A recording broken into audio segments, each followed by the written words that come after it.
बिस्मिल्लाहिर्रहमानिर्रहीम। Mathematics second year chapter number 5 integration rules, ये आज डिस्कस करने हैं।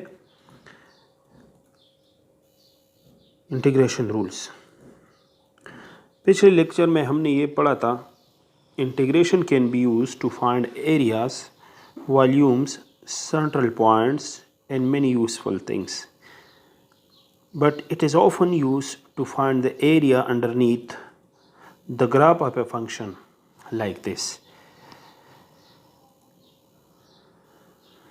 ये पिछले लेक्चर में डिटेल से हमने बात डिस्कस की थी कि ये ग्राफ जो नज़र आ रहा है इसके अंडर एरिया, ब्लू कलर का एरिया, ये मालूम करना हो तो इसके लिए हम इंटीग्रेशन यूज़ करते हैं।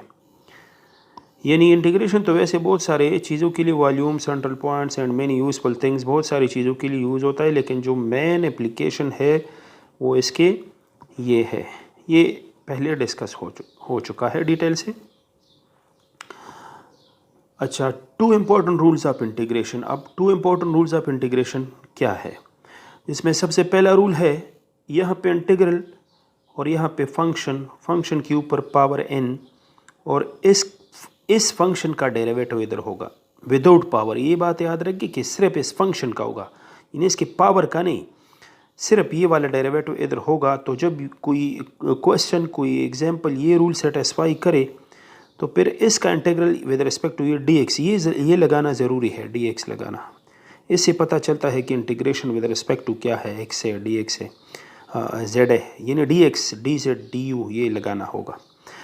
तो यहाँ पे चूँकि वेरिएबल x है, लिहाजा इस वजह से ये लगा दिया। अब ये रूल्स ख़त्म करने हो, इंटीग्रेशन लेना हो, तो ये साइन ऑफ इंटीग्रल dx ये सब कुछ ख़त्म हो जाएगा और इधर पावर के साथ 1 प्लस हो जाएगा और उस पर डिवाइड कर हो जाएगा, यानी जो n+1 है डिवाइड बाई n+1। लेकिन क्या है शर्त? n is not equal to -1, n-1 के बराबर नहीं होना चाहिए। जैसे एग्जाम्पल इधर अगर हम देखें x³ dx है, तो x³ को छोड़ दो, x का डेरिवेटिव ऑलरेडी 1 है, वो dx के साथ 1 लिख सकते हैं, 1 है। तो ये फंक्शन और ये डेरिवेटिव, तो रूल्स ये है कि पावर के साथ 1 प्लस करेंगे और उस पर डिवाइड करेंगे। और कांस्टेंट ऑफ इंटीग्रेशन लगाना ना भूलिए, इधर मैं लगाना भूल गया, सॉरी, लेकिन यहाँ पे c लगाना ज़रूरी है, कांस्टेंट ऑफ इंटीग्रल। अच्छा, सेकेंड रूल क्या है? नीचे फंक्शन और ऊपर डेरिवेटिव होना चाहिए, यानी नीचे फंक्शन और ऊपर डेरिवेटिव होना चाहिए। कोई फंक्शन ये रूल सेटिस्फाई करे कोई सवाल तो, और विद रिस्पेक्ट टू x, तो वो फिर इसका इंटीग्रल होगा natural log of f of x plus c is constant of integration, ये इसके बराबर होगा। अब एब्सोल्यूट में ये बंद करते हैं। एग्जाम्पल इस पे अगर हम करें, देखिए नीचे फंक्शन यानी इंटीग्रल 1/x dx, तो integral according to second rule, नीचे फंक्शन x का डेरिवेटिव ऊपर 1 है, 1 नीचे फंक्शन ऊपर डेरिवेटिव, तो इंटीग्रल इसका आ जाएगा ln x absolute plus c।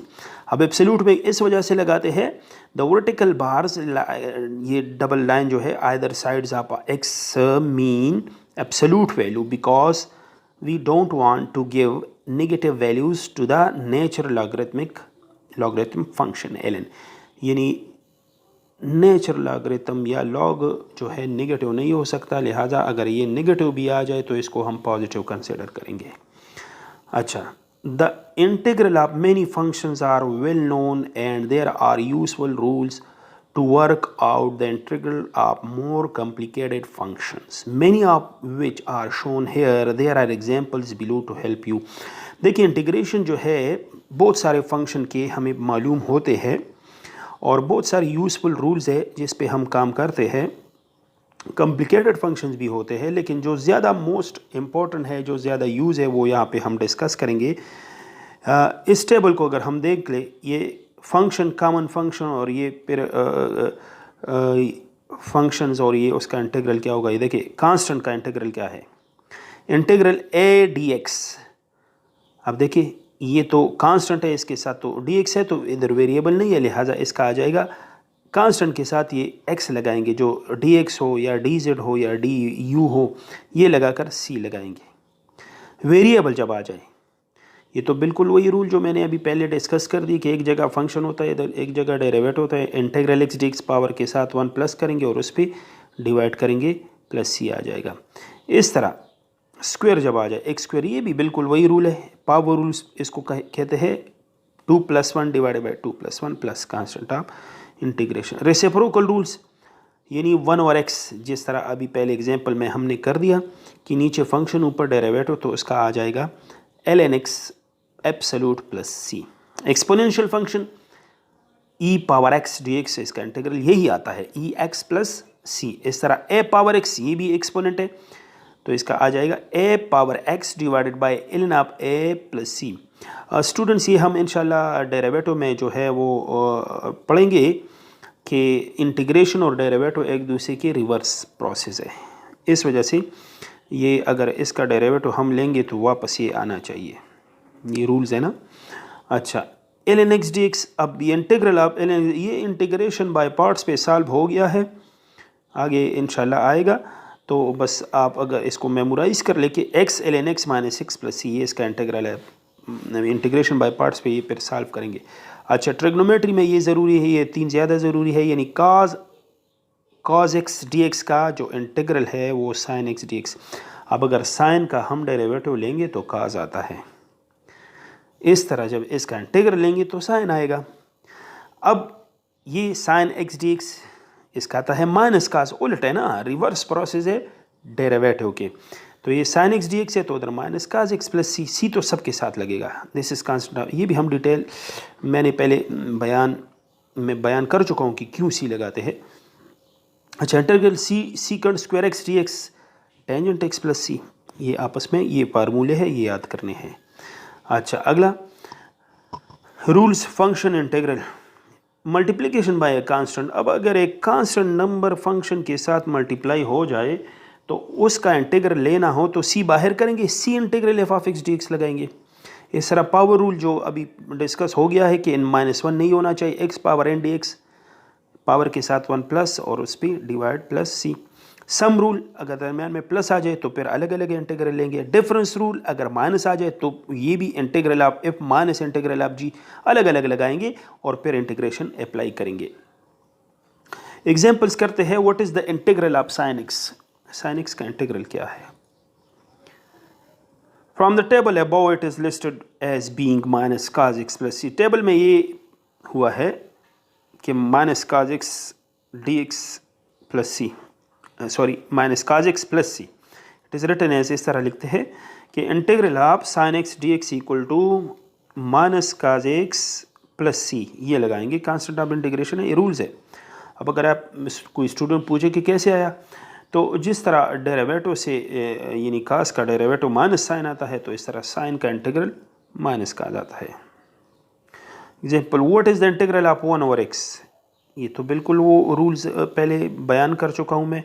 From the table above it is listed as being ln of x absolute plus c, it is written as, नीचे फंक्शन और ऊपर डेरिवेटिव, जैसे नीचे फंक्शन है ऊपर डेरिवेटिव है तो वो आ जाएगा ln x plus constant of integration.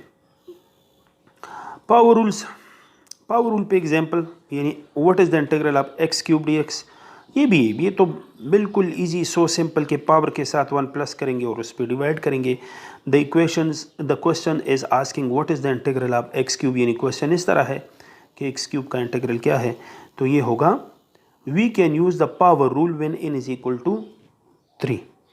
अब जब 3 है तो पावर रूल से अप्लाई करेंगे, यानी किस तरह, एक्स n, ये जर्नल फॉर्म है ना, एक्स n, इस तरह n यहाँ 3 है तो इधर 3 पुट करें ऊपर, ये बन जाएगा, so simple. What is integral of under root x D x, यानी under root x D x का इंटीग्रल क्या है? यहाँ पे under root x is also written as x power 0.5, इस तरह भी लिख सकते हैं। We can use the power rule when n is equal to 1/2। अब फिर जब n 1/2 हो तो पावर रूल्स अप्लाई होते हैं, यानी x पावर n दोबारा, उधर पहले एग्जांपल में n जो था वो 3 था, अब यहाँ पे n 1/2 है, तो 1/2 प्लस 1 प्लस करे और उस पर डिवाइड कर ले तो ये बन जाएगा। अच्छा, मल्टीप्लिकेशन बाय ए कांस्टेंट, अब अगर किसी कांस्टेंट नंबर के साथ मल्टीप्लाई आ जाए तो वो क्या होगा, देखिए जैसे 6x² dx है ना, what is the integral of 6x² dx with respect to x dx लगाना ज़रूरी है। तो 6 को बाहर कर लो, we can move the 6 outside the integral, यानी 6 को इधर आउटसाइड बाहर ले आए और x² dx, अब इसको सिंपल पावर रूल से करेंगे, यानी and now use the power rule on x²। अब ये इस तरह होगा कि इस पे हम लगाएंगे x³ यानी पावर के साथ 1 प्लस करेंगे और उस पर डिवाइड करेंगे, 6 अपनी जगह आएगा और प्लस c अपनी जगह आएगा। ये पावर रूल्स। अच्छा सिंप्लीफाई, अब इसको 2 और 3 और 2 के साथ कैंसिल, 3 1 जार 3, 3 2 जार 6, तो ये सिंपल आंसर आ जाएगा। स्टूडेंट्स ये पावर रूल जो है ये डेरिवेटिव में भी हम पढ़ेंगे इंशाल्लाह, तो वो दोनों और इन दोनों में डिफरेंस है। सम रूल, अब देखिए what is the integral of cos x plus x D x, यानी अब सम है, दरमियान में प्लस आया है, तो इसका इंटीग्रल क्या होगा। यूज़ द सम रूल, ये सम रूल यूज़ करते हैं कि integral cos x dx plus x D x, इसका इंटीग्रल क्या होगा, ये आ जाएगा workout the integral of each using table above. अगर टेबल को हम यूज़ करेंगे तो इसका जो आ जाएगा sin x plus x²/2 plus c। देखिए कास का तो इंटीग्रल साइन है और x है ना, x पे वही रूल्स अप्लाई करेंगे जो पहले डिस्कस कर लिए हमने, पावर के साथ 1 प्लस करेंगे और उस पर डिवाइड करेंगे और प्लस c लगाएंगे।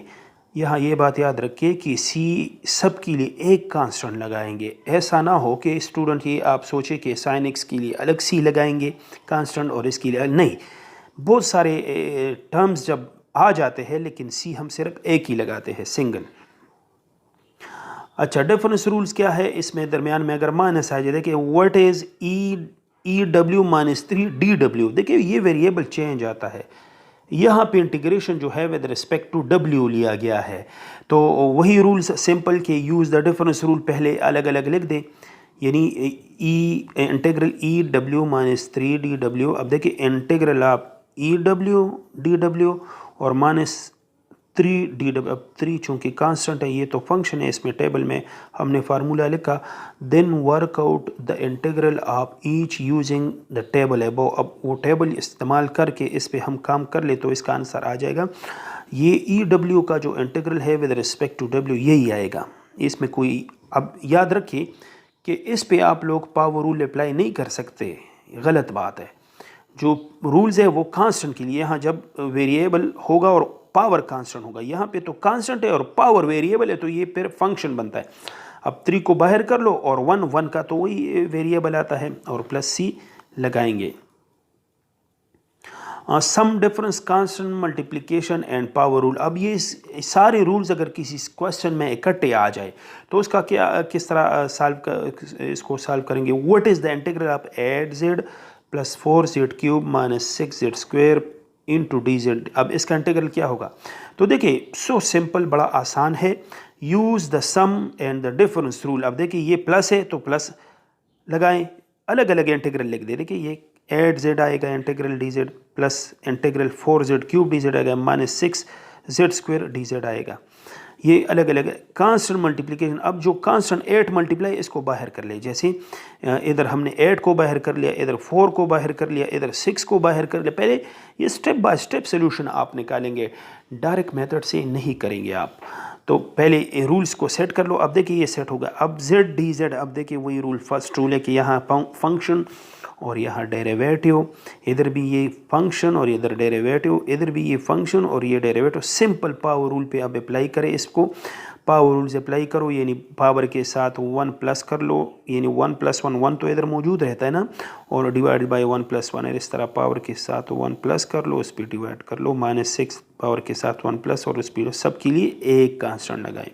अब देखिए इसमें अगर कटिंग हो सकती है तो कर ले, जैसे 2 और 4 और 8 कैंसिल, तो ये 2 4 * 8 और इस तरह 4 4 कैंसिल और -2, ये सिंपल आफ्टर सिंप्लीफिकेशन जो आंसर आएगा वो 4z² + z4 - 2z³ + c।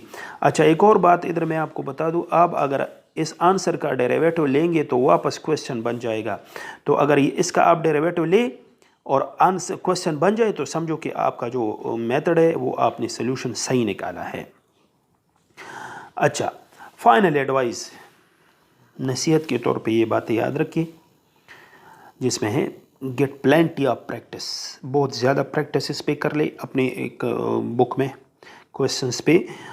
दूसरी बात यह है कि don't forget the D x और डी जेड एक्सेट्रा, यानी ये लगाना मत भूले। अक्सर पेपर्स में स्टूडेंट्स गलतियां करते हैं कि वो डी एक्स या डी जेड जो उधर वेरिएबल होता है वो लगाना भूल जाते हैं, ये कभी मत भूलना। तीसरी बात, डोंट फॉरगेट द कांस्टेंट सी, यानी सी लगाना मत भूलिए, इससे मार्क्स कटते हैं। तो इंशाल्लाह नेक्स्ट टॉपिक हमारा जो आएगा इंटीग्रेशन बाय पार्ट्स होगा। Thanks for watching. अल्लाह हाफिज़।